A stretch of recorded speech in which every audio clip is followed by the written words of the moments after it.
We are getting very close to one of the biggest fighting game events of the year with EVO Japan 2026, and stuff like that doesn't mean only matches and great tournaments, but at the same time, potential surprises and announcements for multiple different games and titles. So in this video, we are going to be discussing and speculating which could be those big surprises for multiple games and what exactly could happen. If you want to see more content like this, or you just enjoy content around fighting games, please consider giving this video a like and subscribing to support the channel. It means more than you think.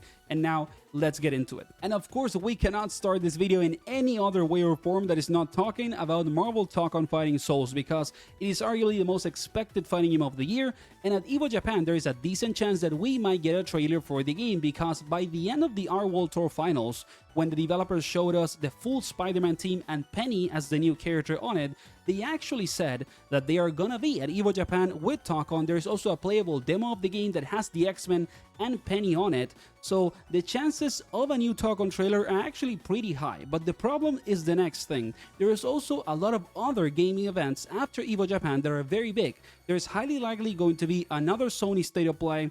There's also going to be the Summer's Games Fest event, so there's a lot of places where Marvel Tokon could be shown with new teams and new information that is arguably a better marketing context than EVO Japan. But I still think that there's a decent chance that we are either going to get a full trailer for a new team at EVO Japan, also because ArcSys is the developer, right, and it is their local space, so it makes a ton of sense. But if we are a little bit unlucky, I still believe that what's going to happen is that we are going to get a trailer for a new open beta for the game, because the developers have also said that they want people to try the game out with all the new changes, and this is the perfect context to actually move out the date for a beta and give people the opportunity to try the game out as soon as possible before it comes out.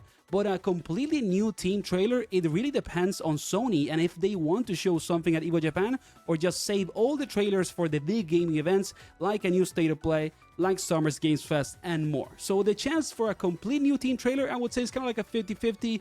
For a new open beta is actually pretty high. Then the second thing we have to talk about when it comes to EVO Japan announcements is actually Tekken 8, because Tekken 8 Season 3 has already started. It has been surrounded by controversy. The last patch was actually pretty good, so it was kind of like going in the right step or right direction, but still the game needs a lot of changes, and also there's not a single DLC that has come out yet. And if you guys remember Kunimitsu, the first DLC of Season 3 for Tekken 8, it's supposed to come out on late spring, and that is kind of already happening. So there is a really high chance, almost 100% actually, I would say, that we are gonna get a Kunimitsu trailer for Tekken 8 during EVO Japan, and hopefully more news about balance changes and what is gonna be kind of like the future path of the game when it comes to the actual gameplay. So if you're waiting to kind of see what Kunimitsu is gonna be like, I would say that you have to tune in EVO Japan, because there is a really high chance that she's gonna be revealed at this event in particular. Okay, so now that we can move away from Marvel Tokon and Tekken 8, we should also talk for announcement number 3 about 2XKO, because very recently we got the news that 2XKO is gonna get an extra character for year 1, a completely new character or champion that was not originally announced in the roadmap of the game when it comes to content. And what this means is that the case of Senna, the character that we already know it's coming, we even have a short gameplay clip of her, and it's kind of like the next DLC for the game, might actually be released a little earlier, and 2XKO should have a new season very soon.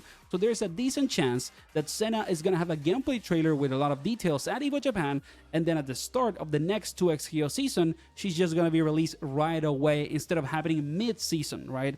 And I think that the chances of this are very high, especially taking into account that the 2XKO developers obviously are doing all they can to push the game, making it do as good as they can, and they are really putting a ton of effort into the title. So I wouldn't be surprised if a big surprise at EVO Japan is a full trailer for Senna, the next champion for 2XKO. Then the next game that we also need to take into account is Avatar Legends when it comes to announcements at EVO Japan this year. And the reason for that is because the release date for the Avatar fighting game is only a few months away. It's the first days of July when the game comes out, and we also have the entire base roster for the title. We have official art for it and everything, but we lack gameplay trailers of many of these characters to not just say, all of them that we have not played or tried before in the closed betas or seen in trailers for the initial builds of the game. So the chance of some trailers, or at least one gameplay trailer for a character in the Avatar Legends final roster for the release, I would say it's pretty high,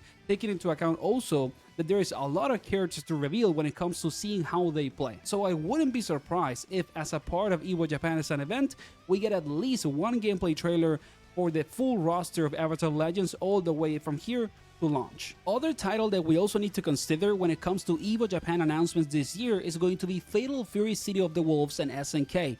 The reason for that is that Fatal Fury has been getting a new DLC every single month, and at the same time, we even know who's gonna make it as the DLC in June, which is Kenshiro as a guest character from Fist of the North Star. A lot of hype if you ask me. But for the case of May, the month in which EVO Japan happens, we have no idea who's gonna make it as a DLC character, and that's kind of like a pretty big coincidence, right?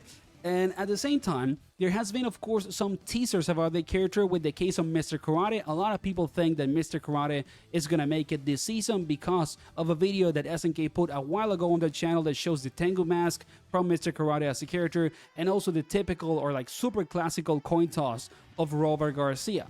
But we don't have any official information about the May DLC for Fatal Fury, and the fact that there's gonna be an EVO Japan in May and we still don't have the information about the May DLC is a pretty big coincidence if you ask me, kind of like super synchronized. So there is a big chance, I would say, that we are gonna know who's gonna be the next DLC for Fatal Fury right at EVO Japan during that weekend. And now the last game that we have to cover when it comes to possible announcements at EVO Japan this year has to be the case of Virtua Fighter 6. We have not gotten BF6 news in forever. It feels like it's been my entire lifetime since the last trailer when it comes to that project. And the thing is that even though the marketing has been really slow for the game, the producer of Virtua Fighter 6 put up a tweet a while ago saying that there's gonna be new information about Virtua Fighter 6 when the snow melts. And that of course means a spring, right? It's a metaphor for a spring announcement. And what happens on spring?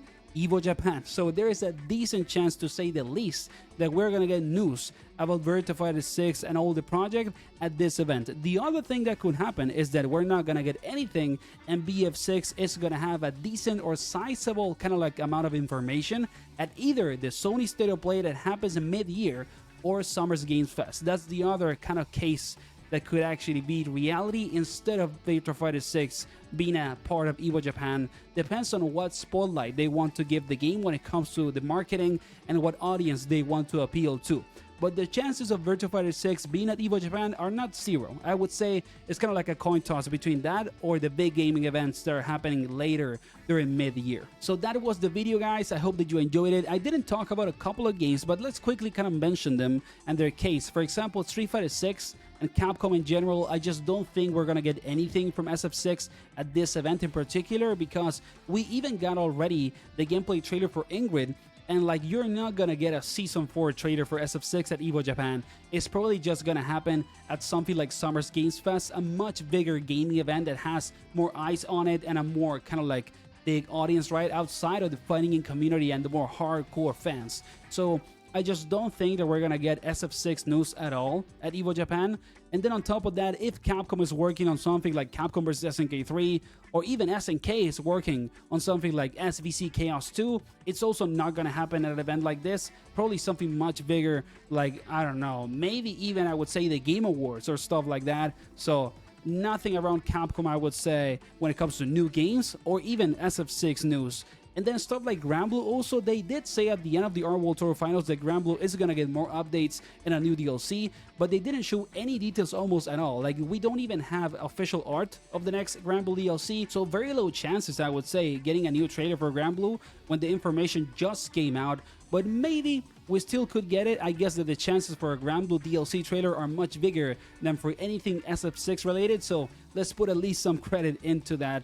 I hope that you enjoyed the video. Again, like I said, if you can, like and subscribe to support the channel. Leave a comment with what you think might be big surprises or announcements at EVO Japan this year, and see you on the next one. Take care.